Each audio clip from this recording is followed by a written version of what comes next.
Hello everybody, I am Vasumana Punj. I have secured All India rank 18 in UPSC conducted Indian Statistical Services exam for 2020.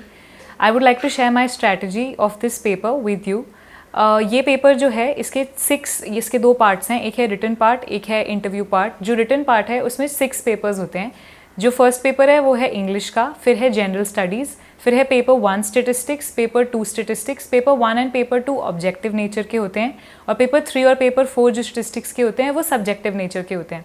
I will begin with paper 1 for statistics. Paper 1 of statistics objective type का paper है. इसमें 3 major हिस्से होते हैं. सबसे पहला हिस्सा जो होता है वो होता है न्यूमेरिकल एनालिसिस का, फिर आता है कंप्यूटर्स, एंड बाद में जो पोर्शन आता है जिसमें से अप्रॉक्सीमेटली 40 क्वेश्चंस आते हैं आउट ऑफ 80, वो आता है प्योर स्टेटिस्टिक्स. उसके अंदर जो टॉपिक्स मेजरली कवर्ड होते हैं, जो एग्जाम्स में भी बहुत बार पूछे गए हैं, वो हैं probability distributions, sampling distributions, regression and correlation, association and contingency, probability inequalities, probability का फुल कॉन्सेप्ट, उसके बेसिस जितनी भी न्यूमेरिकल क्वेश्चंस उस पर बेस्ड हैं वो. ज्योमेट्रिक प्रोबेबिलिटी एक बहुत इंपॉर्टेंट पार्ट है जो कि स्कोरिंग भी होता है, और साथ में इसके हमारे को यूज़ होता है रैंडम वेरिएबल, उसके related concepts, distribution functions, moment generating function, probability generating function, characteristic function, ये सारी चीज़ें इधर बहुत यूज़ होती हैं. On the same lines measures of central tendency, measures of skewness, kurtosis, ये सब भी बहुत वाइडली आस्क्ड है इस पेपर में. मेरी स्ट्रैटेजी इस पेपर के लिए सिंपल थी कि मैंने देखा जो I followed the past year papers very thoroughly. तो इस पेपर में जो स्टेटिस्टिक्स वाला प्योर पोर्शन था उस पर मैंने fundamentals of mathematical statistics SC Gupta की फॉलो की थी, और स्टेटिस्टिक्स की book by goon Gupta Das Gupta भी फॉलो की थी. मैंने जितने भी numerical questions and concept based questions past year papers में दिए थे उसके बेसिस पे अपने प्रेपरेशन की थी. कोई भी एक्स्ट्रा क्वेश्चन अगर रेफ़र किया तो वो उन्हीं लाइंस पे रेफ़र किया. तो इसके लिए मैंने ये वाली बुक्स रेफ़र की थी, एंड बहुत ज़्यादा इन terms of practice past years papers को बहुत अच्छे से किया था. फॉर कंप्यूटर्स मैंने एक ऐसी मैंने ग्रेजुएशन बैचलर्स इन स्टेटिस्टिक्स की है, तो उसमें हमारे को एक बुक रेफ़र कराई गई थी ई बालागुरु स्वामी. मैंने उस बुक से सी की प्रेपरेशन की. फॉर दी अदर टॉपिक्स जैसे कि ऑपरेटिंग सिस्टम हो गया, डेटाबेस मैनेजमेंट हो गया, ऑपरेटिंग सिस्टम हो गया, नेटवर्क सिक्योरिटी हो गया, basic building block of a computer हो गया, मेमोरी सिस्टम हो गया, नेटवर्क सिक्योरिटी हो गया, इन सब टॉपिक्स के लिए जो कि फ्रीक्वेंटली आस्क्ड हैं क्वेश्चन पेपर्स में, उनकी बेसिस पे अपनी पढ़ाई through every source, B it Google, B it any book that I could find online, या कोई अगर रेफरेंस मटेरियल मिल गया उसके थ्रू की. बट मेरा बेस जो था वो हमेशा से पास्ट ईयर पेपर्स पे था कि अगर जैसे कि बाइनरी सिस्टम है तो बाइनरी सिस्टम के न्यूमेरिकल्स बहुत पूछे गए हैं, तो मैंने पूरा binary system from binary, decimal, octa, hexadecimal वो सब कवर किया. देखा किस टाइप का कॉन्सेप्ट फ्लो है and how we can convert from one number to another, जिससे कि एग्जाम में भी हेल्प हो. सिमिलरली ऑपरेटिंग सिस्टम पे भी ऐसा ही था, जो मैंने सिमिलर स्ट्रैटेजी फॉलो की. Next is numerical analysis. Numerical analysis में एक बहुत ही हाई लेवल व्यू पे हमें दिखता है कि numerical integration is a very widely asked topic. तो न्यूमेरिकल इंटीग्रेशन में ट्रेपेजॉइडल रूल होता है, Simpson's 1/3 rule, 2/3 rule, Weddle's rule, ये सब के अगर फॉर्मूलेज हमें ढंग से क्लियर हैं तो उसके न्यूमेरिकल बहुत ईजिली सॉल्व हो सकते हैं, और उससे आपके मार्क्स भी बहुत अच्छे बन सकते हैं इन पेपर 1.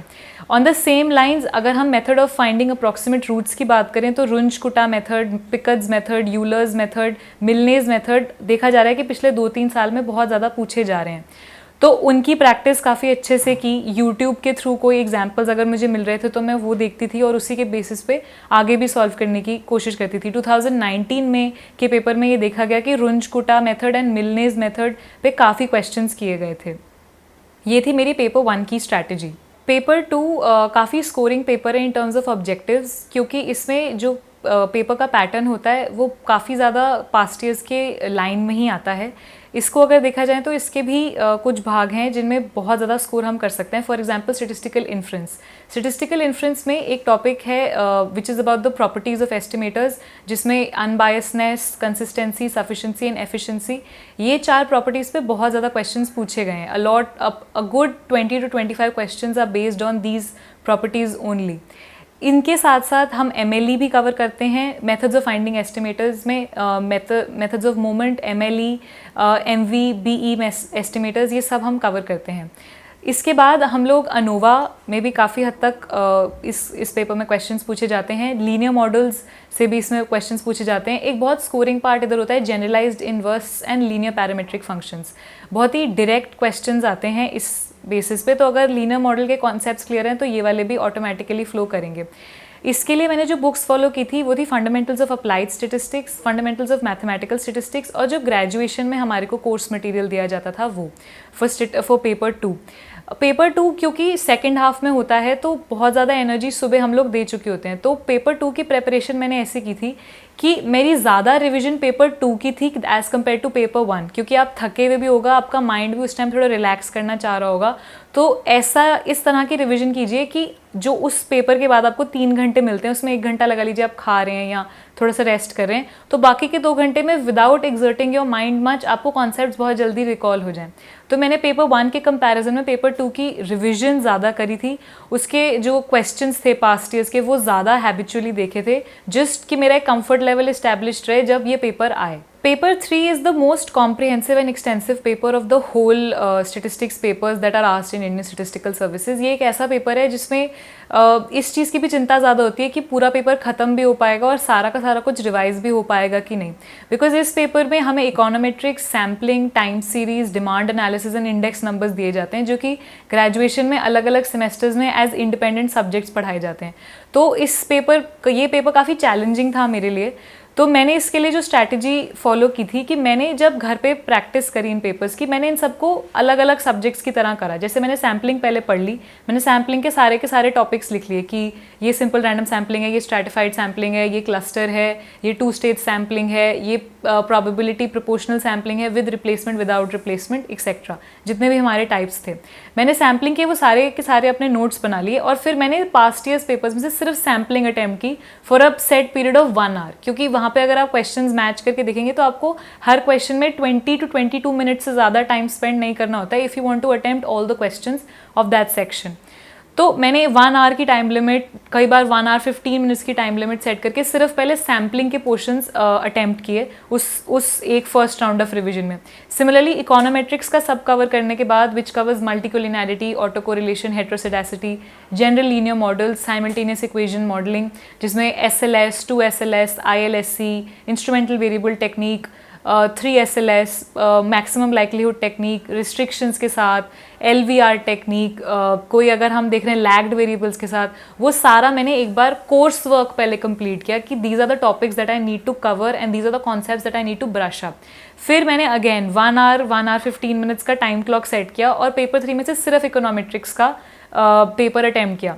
फिर मैंने टाइम सीरीज, इंडेक्स नंबर्स और डिमांड एनालिसिस, ये तीनों इकट्ठे किए और इनके लिए भी क्लॉक सेट करी और उसी में ये तीनों अटैम्प्ट किए। तो अब मेरे पास अपने रिजल्ट्स थे इंडिविजुअली कि सैम्पलिंग में अगर मैं 1 आवर 15 मिनट्स देती हूँ तो मेरे इतने मार्क्स आ रहे हैं। जैसे कि पेपर 19 की अगर मैं बात करूँ तो good 100 marks is asked for sampling only, तो 100 में से मेरे X स्कोर हो रहे हैं और इकोनॉमेट्रिक्स में Y आ रहे हैं और इसमें आ रहे हैं। तो इसमें मुझे इंडिविजुअल सबके वीक पॉइंट्स पता चल गए थे कि मैं सैम्पलिंग में यहाँ भूल रही हूँ, इकोनॉमेट्रिक्स में मैं यहाँ कन्फ्यूज हूँ और डिमांड इंडेक्स नंबर्स और टाइम सीरीज में मैं यहाँ फंस रही हूँ। जब मेरी इसकी कम से कम 2 या 3 रिविजन्स हो चुकी थी ऐसे इंडिविजुअली, तो फिर मैंने इनके कल मतलब एक साथ पूरे पेपर देने शुरू किए ताकि मेरी स्पीड भी बने और मुझे ये भी पता चले मेरे कॉन्सेप्ट्स कहाँ मिक्सअप हो रहे हैं। जैसे कि मुझे अभी भी याद है कि मेरे इकोनॉमेट्रिक्स और सैम्पलिंग में कुछ ऐसे प्रूफ्स होते थे जो मैं कुछ का कुछ लिख देती थी और कुछ का कुछ लिख देती थी, तो वो आपको तभी पता चलेगा जब अपने पूरे पेपर्स आप कर रहे होगे। इसमें जो एक ट्रेंड देखा गया है ओवर द इयर्स, वो देखा गया कि time series portion is getting even more advanced with each year. जैसे इस टाइम एर्गोडिसिटी भी पूछी गई थी फॉर टाइम सीरीज क्वेश्चंस, पर मैंने टाइम सीरीज पे फोकस FAS के पर्सपेक्टिव से किया था, फंडामेंटल्स ऑफ अप्लाइड स्टैटिस्टिक्स के पर्सपेक्टिव से।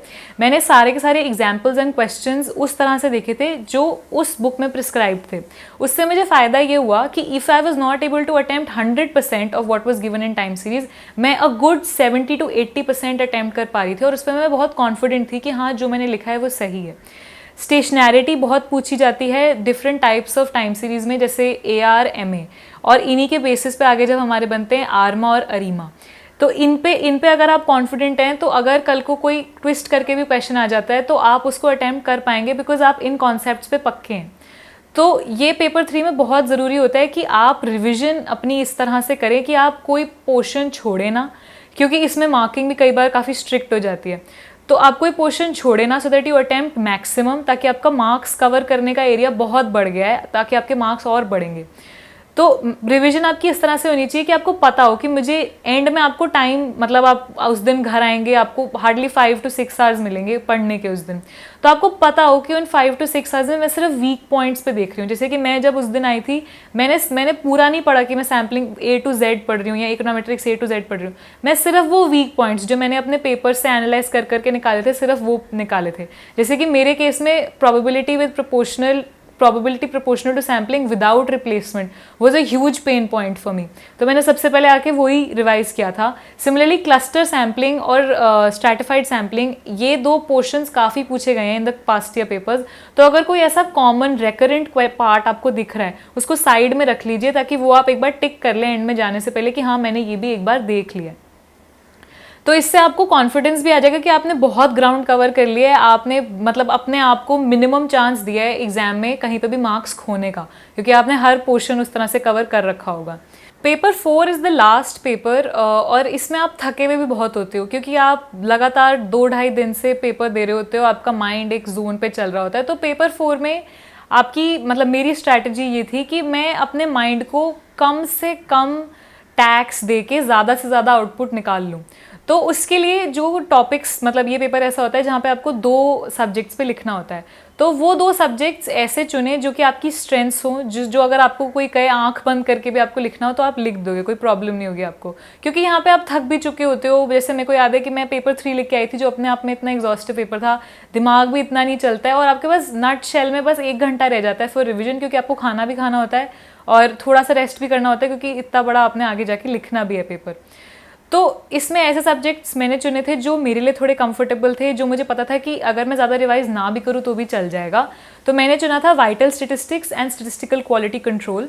Vital statistics is a scoring subject, इसमें डेमोग्राफी भी आ जाता है। इसमें ज़्यादा focus at the end time of revision mortality and fertility rates पे दीजिए, क्योंकि इसमें अगर डायरेक्ट क्वेश्चन आता है तो you can score a lot more than अगर कोई ट्रिकी क्वेश्चन आ गया। सिमिलरली लाइफ टेबल के कॉन्सेप्ट्स, उसके न्यूमेरिकल्स मैंने बहुत अच्छे से प्रैक्टिस कर रखे थे, ताकि वो किसी भी तरह से ट्विस्ट करके पूछे, I am able to attempt it and I am able to give it my best shot. For इसमें theory and specially methods of collection of vital statistics, registration method हो गया, सेंसस मेथड हो गया, ad hoc surveys हो गए, sample registration system हो गया, model registration system हो गया, सारा ऑफिशियल स्टैट्स जो हमारा आता है वो सब इसमें आता है। And if it comes, it is a good portion, क्योंकि उसमें आप थ्योरी में काफ़ी अच्छा लिख सकते हैं। Margin of error if you know this is very less, तो ये वाला एक आपका अच्छा हो जाएगा। इस पेपर में ये भी देखा गया है, because this is somewhat related to official statistics. तो अगर कुछ करंट इवेंट चल रहा है, जैसे कि 2021 में हमें पता है सेंसस होने वाला था, तो सेंसस से रिलेटेड एक क्वेश्चन आ गया, तो उस टॉपिक में भी आप लोग थोड़ा बहुत देख लें कि क्या अगर कुछ करंट आ रहा है तो उसके अकॉर्डिंगली हमें कैसे ऑफिशियल स्टैट्स को आंसर में मोल्ड करना है। The second part that I chose was statistical quality control. Statistical quality control का paper is a good paper in the sense कि आपको ज़्यादा कॉन्सेप्ट वाइज लूप होल्स नहीं मिलेंगे, एक फ्लो में चलेगा, कंटिन्यूटी आएगी, प्रोसेस कंट्रोल होगा, प्रोडक्ट कंट्रोल होगा, कंट्रोल चार्ट्स होंगे, सैम्पलिंग डिस्ट्रीब्यूशन प्लान्स होंगे। तो इन कॉन्सेप्ट्स में मैं काफ़ी क्लियर थी, और एंड में मेरा स्ट्रैटेजी ये रहता था, क्योंकि बस 1 घंटा मिलता है पेपर से पहले रिवाइज करने में, कि मैं सिर्फ ये जो कुछ की बुलेट पॉइंट्स है ना, जैसे 6, जैसे for SQC my bullet points for control charts and sampling distribution plans, मैं ये सिर्फ ये रिवाइज करके गई थी, क्योंकि इससे मेरे दिमाग में बाकी जो पोर्शंस हैं वो भी कवर हो रहे थे कि अच्छा ये यहाँ से कवर हो जाएगा। कंट्रोल चार्ट्स में अगर मैं क्यूसम चार्ट बोल रही हूँ तो एडवांस कंट्रोल चार्ट्स मेरे कवर हो गए पूरे। अगर मैं प्रोडक्ट कंट्रोल में सैम्पलिंग डिस्ट्रीब्यूशन प्लान लगी तो मेरे automatically terminology of what is an ASN या व्हाट इज़ प्रोड्यूसर्स रिस्क वो भी कवर हो रहे हैं। तो वो चीज़ मेरी SQC के लिए थी। फॉर वाइटल स्टैट्स मैंने पेपर्स रिवाइज किए थे, तो मैंने अपना टाइम सेट किया था कि मुझे 20-25 मिनट मैं रिवाइज करूँगी। तो मैं 2019-2018 के पेपर को ऐसा ब्रश थ्रू कर लिया था, जो मैंने सॉल्व कर रखा था, कि मुझे एक बार याद आ जाए थ्रू एंड थ्रू कि अच्छा इसमें ये था और ऐसे ऐसे जाना है। And just be very relax in the last paper, क्योंकि मतलब एक्साइटमेंट भी हो रही होती है कि finally it's coming to an end, but एक ये भी होता है that you have to give your best, so a calm mind will give you that result. जो जीएस का पेपर होता है इंडियन स्टैटिस्टिकल सर्विसेज में, उसमें हमें मिनिमम मार्क्स लाके क्वालिफाई करना पड़ता है, then only we are eligible to qualify the written.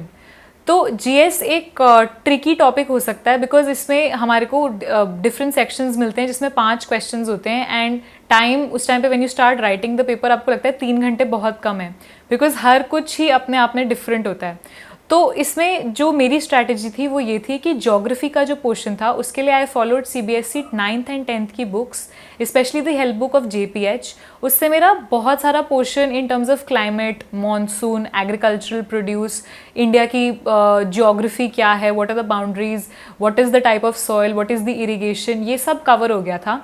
तो और इसके अगर डायरेक्ट क्वेश्चंस आते हैं जो ज्योग्राफी के जीएस के पेपर में, तो वो आप फर्स्ट एंड फॉरमोस्ट अटेम्प्ट करके अपने अंदर कॉन्फिडेंस बिल्ड कर सकते हो कि हाँ मेरे 3 क्वेश्चंस तो राइट हैं, I have these marks in my kitty, अब मेरा आगे जो भी होगा वो प्लस होगा। तो ज्योग्राफी मेरा एक स्ट्रॉन्ग पॉइंट रहता था कि पहले मैं उसके अटेम्प्ट करके उसको फिनिश कर लूँ एंड फिर आगे बढ़ूँ। For history I focused a lot on modern history as well as medieval history. Modern history में पूरी की पूरी इंडिपेंडेंस मूवमेंट आती है, क्या क्या रेवोल्यूशन इन नेशनलिस्ट स्ट्रगल हमारी रही है वो सारा उसमें आता है। ये बहुत हेल्प करेगा इन आंसर राइटिंग जो हमारे हिस्ट्री के पोर्शन में आते हैं। मिडीवल इंडिया में जैसे जो हमारी स्लेव डायनेस्टी थी, सूफी मूवमेंट थी, भक्ति मूवमेंट थी, ये सब भी कई बार मिक्स एंड मैच करके आप आंसर्स में रेप्लिकेट कर सकते हैं। For polity and for economics, I followed Vajiram and Ravi के रिसाइटल्स एज वेल एज जो उनका आईएएस के लिए प्रीलिम्स की क्विक रिविजन नोटबुक आती है।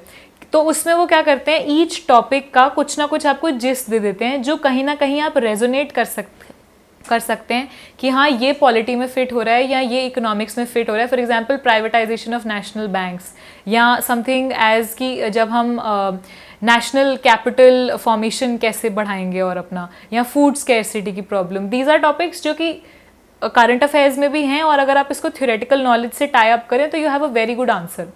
इधर जो मेरी एक स्ट्रैटेजी थी अपने आंसर्स लिखने के लिए वो ये थी कि पहले तो मैं ये लिखूं what is the main gist, what is the concept, क्या इसमें आइडिया डिराइव हो रहा है जो क्वेश्चन आस्क्ड है, फिर उसका सोशल इम्पैक्ट क्या है, उसका पॉलिटिकल इम्पैक्ट क्या है, क्या उसका कोई इकोनॉमिकल इम्पैक्ट है, एंड अल्टीमेटली अगर मेरा कोई सजेशन है इस चीज़ को इम्प्रूव करने के लिए, इसके फॉर या इसके अगेंस्ट या न्यूट्रल भी, कि okay this is going so we need to strengthen on this, we need to not strengthen on this, something along those lines, तो इसमें हो जाएगा। इसमें मेरी कोशिश ये रहती थी कि मैं मैक्सिमम टू मैक्सिमम सारे क्वेश्चंस जितने भी मतलब मेरे से हो पा रहे हैं, चाहे अगर एक में मैं एक पैराग्राफ ही लिख पा रही हूँ तो पर मैं लिखूँ, so that I am attempting more, तो मार्क्स कवर करने का और गेन करने का मेरा एरिया इंक्रीज हो रहा है। तो देर इज मतलब वो विन विन सिचुएशन है, आप लूज आउट तो नहीं करोगे। If you do not attempt तो फिर उसमें एक रहता है कि हाँ मुझे इसमें क्या ही मार्क्स मिलेंगे, मैंने तो कुछ लिखा ही नहीं। तो वो चीज़ एक मेरी रहती थी। और क्योंकि मैंने जनरल स्टडीज़ में वाजीराम एंड रवि की प्रीलिम्स की थोड़ी बहुत मतलब पूरी जो वो निकालते हैं वो पढ़ी थी, और रिसाइटल्स थोड़े बहुत पढ़े थे। For example I remember demonetisation पे एक बहुत अच्छा रिसाइटल है, एक जीडीपी पे है, एक ये था कि कोविड के बाद शुड एवरीबडी बी गिवन एक minimum pay to sustain themselves, how does that work, is it related to the life game of Monopoly. तो ऐसी सारी चीज़ें जब मैंने पढ़ी तो मेरा इंग्लिश में भी बहुत हेल्प हुआ। जो हमारा 800 वर्ड्स का एस्से आता है वो आप बहुत ज़्यादा अपने जीएस से डिराइव कर सकते हैं और उसको लिख सकते हैं। इंग्लिश में जो स्कोरिंग पार्ट है वो प्रेसी एंड ग्रामर है।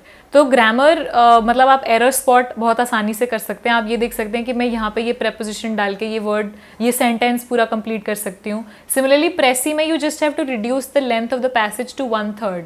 तो आप एक बार पूरा पढ़ लीजिए उसको एंड फिर उसमें अपना मार्क कर लीजिए साइड में कि यहाँ पे मैंने ख़त्म करना है कम वर्ड में। तो वो आप प्रेसी करके अपना बना सकते हैं अच्छे से। सिमिलरली 800 एंड 200 वर्ड्स के जो ऐसे होते हैं उसमें जीएस की जो आपकी करंट अफेयर्स की प्रेपरेशन है बहुत हेल्प करेगी आपको। आपका टाइम भी सेव होगा, आप उसमें वो चीज़ें यूटिलाइज भी कर सकते हैं, और आपकी रिवीजन में भी आप जब जीएस के लिए वो पढ़ेंगे आपकी इंग्लिश की ऑटोमेटिकली रिवीजन हो जाएगी। एंड हर ऐसे जो मैंने इंग्लिश में लिखा था I always highlighted a silver lining कि ये एक पॉजिटिव इम्पैक्ट है। दिस जैसे कि कई बार हमें आता है छोटी छोटी चीज़ें पे ऐसे लिखने के लिए 200 वर्ड्स का कि every cloud has a silver lining या all that glitters is not gold. तो these are idioms which have resonation in real life as well. तो आप इसको किसी करंट अफेयर से टाई अप करके या अपने आप को कोई लगे कोई पर्सनल इंस्टेंस ऑफ इंस्पिरेशन से टाई अप करके आप उसको कर सकते हैं। तो वो आपका काफ़ी अच्छे से इंग्लिश का पेपर कवर हो जाएगा। अगर मैं जिस दूँ पूरी की पूरी रिटन एग्ज़ाम की तैयारी की थी तो वो थी पास्ट ईयर पेपर्स की के बेसिस पे रिवीजन। तो मैंने अपने रिवीजन को इस तरह से स्ट्रक्चर कर रखा था कि मैं हर रिवीजन में डिफरेंट सेट ऑफ पेपर्स से अपने कॉन्सेप्ट्स को ट्राई आउट करती थी। इससे मुझे पता चलता था कि जो मैंने पढ़ा है वो एक्चुअली में कितना मटीरियलाइज हो रहा है पेपर्स में, क्योंकि जब मैं फिर चेक करके अपने आप को स्कोर करती थी मुझे पता चलता था ये मेरा वीक पॉइंट है और ये मेरा स्ट्रॉन्ग पॉइंट है, इस पर मुझे बिल्ड करना है। तो मेरा एम ये हो गया था एंड में कि रिटन पेपर्स में specially for the objective once after से 2 to 4 राउंड्स ऑफ रिवीजन मेरा स्कोर 180 तक टच कर जाए, so that I am confident आगे जाके पेपर में that I am able to score at least 100 and above, क्योंकि आपको नहीं पता होता कि पेपर टफ आ रहा है कि ईजी आ रहा है या अलॉन्ग द सेम लाइंस आ रहा है। तो अगर आप घर पे 180 का स्कोर टच कर रहे हैं तो आपको एक चीज़ का कॉन्फिडेंस रहेगा that you will be able to attempt it and you will be able to secure good marks irrespective किस टाइप का पेपर आ रहा है। ये एक था। पेपर 4 में revision helps you a lot, especially answer writing, क्योंकि आप आंसर राइटिंग कर करके आपकी प्रैक्टिस इतनी हो गई होती है कि वहाँ पे अगर आप मान लो 25-20 मिनट भी रिवाइज करके जाते हो और लास्ट पेपर है आपको थोड़ा रिलैक्स भी चाहिए, ऑटोमेटिकली आपका हाथ चलेगा बिकॉज आपकी हैबिट होगी वो आंसर राइटिंग की। तो पास्ट ईयर पेपर से प्रैक्टिस करना एंड अपने कॉन्सेप्ट्स को ब्रश अप करना वहाँ पे जहाँ पे मुझे लग रहा है कि it's a weak point through any number of material, जैसे कि ऑनलाइन हमें NPTEL के नोट्स मिल जाते हैं, हमें शलभ के नोट्स मिल जाते हैं, तनुजीत चक्रवर्ती के बहुत अच्छे नोट्स फॉर रेफरेंस मिल जाते हैं, यूट्यूब से बहुत कुछ पता चल जाता है। तो उन पॉइंट्स को काफ़ी अच्छे से ब्रश अप करना विद न्यूमेरिकल सो दैट मुझे उसकी प्रैक्टिकल सेटिंग भी पता है। मैंने ये पेपर अपनी जॉब के साथ निकाला। मेरा जो टाइम शेड्यूल होता था वो ऐसा होता था कि मैं सुबह थोड़ा टाइम निकाल लूँ before logging in and after I log out तो मैं थोड़ा फिर और टाइम निकाल दूँ, सो दैट मेरा एक rhythmic pattern of 3 to 4 hours on a daily basis बना रहे, जिससे कंसिस्टेंसी भी रहे और कॉन्सेप्ट्स भी एट टच रहें। इससे मेरी हेल्प इस तरह से हुई कि मैं कभी भी आउट ऑफ टच नहीं गई कि मुझे बिल्कुल ही याद ही नहीं रहा कि अच्छा इस प्रोबेबिलिटी ट्रांसफॉर्मेशन का ये इम्प्लीकेशन था या एक्स का ये कुछ हो जाएगा। इसके साथ साथ मैं ये कहना चाहूँगी कि पॉजिटिव अप्रोच ज़रूर रखें, अपनी मिस्टेक से मत डरें, एग्ज़ाम दें जितना दे सकते हैं। अगर कोशिश कर सकते हैं तो एक मॉक टेस्ट ज़रूर 3 डेज़ का, मतलब मेरा एम था कि मैं एक 3 डेज़ का फुल प्रैक्टिकल सेटिंग दूंगी, बट मतलब मेरे एंड से लास्ट में मैं वो नहीं कर पाई थी। मुझे था कि नहीं जितना रिवाइज हो रहा है वैसे ही करो, बट अगर आप लोग कर पाएँ तो 3 डेज़ का मॉक ज़रूर दें। उससे आपका कॉन्फिडेंस बहुत बिल्ड होगा, आपको पता चलेगा कि हाँ मैं ये रेप्लिकेट कर सकती हूँ, आगे जाके पेपर में भी मैं नहीं थकूंगी, क्योंकि उसमें आपको थकावट का भी पता चल जाएगा, आपको अपनी सिनर्जी का पता चल जाएगा, आपको कहाँ पे ज़रूरत पड़ रही है नहीं पड़ रही है, तो वो सब आपका क्लियर हो जाएगा। एक पॉजिटिव अप्रोच रखें and all the very best to everybody and I would like to thank DKT for giving me this opportunity कि मैं अपनी स्ट्रैटेजी शेयर करूं। मैंने बहुत अपने प्रेपरेशन टाइम पे DKT की वीडियोस देखी हैं, तो it's a very nice feeling to be giving this interview for DKT। Thank you so much and all the very best to everybody preparing.